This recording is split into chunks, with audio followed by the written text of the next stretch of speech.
Holy cow. Wow.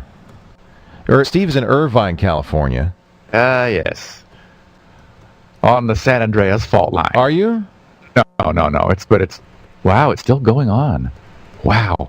Somewhere there was a big earthquake, probably not that far from here. But this was more rolly than jerky, and the closer you get, the more abrupt and sharp it That's feels. right. But so this is maybe a little bit distant. Wow, that was. I've only had one other live earthquake. We had on the. Sorry, folks. No, don't apologize. That's amazing. We were doing the screensavers, and I'm talking along, and I'm oblivious. And Kate says, "Did you feel that?" And I said, "What?" "We just had an earthquake," and I had no idea. But this one, I could tell. We could hear it. We could hear it rattling. Yeah, well, sorts of stuff fell all over the place too. I got to do a little cleaning up now. Do you want to pause? Oh no, I'm fine. I'm in California. We're used to earthquakes. Holy cow! That's a first. That is the first. By the way, up here in Northern California, I'm about 500 miles away from Steve. We didn't feel a thing, so it is something probably centered down there in Southern California. Probably out in the desert is normally where they are. So I imagine you'll have some people in the blog checking the earthquake log, and we'll know before our podcast is done how big it was and where it was. So Pasadena had some. Dogs are going crazy in Hesperia. So we're Apple Valley. 5 seconds after Steve said something, felt it in San Diego. 6 seconds later. So it's probably pretty close to where you are, actually. Yeah, it was. It's the biggest earthquake we've had in maybe 5 years. Big shake in Fontana. Yeah, I could see it.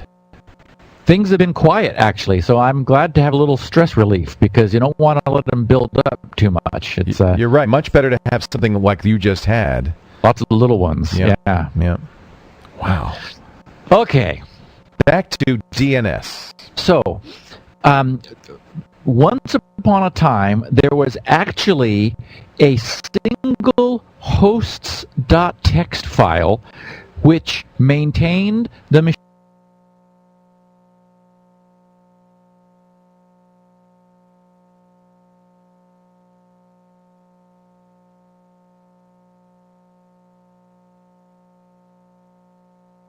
And they had it on an FTP server, and wait a minute. I'm not kidding you. So it was automatic. It wasn't automatic. You would actually FTP the tables? Yes, whenever periodically other people on the internet would FTP the single master hosts.txt file to their machines, and that was the only way their machines had of converting names to IP addresses.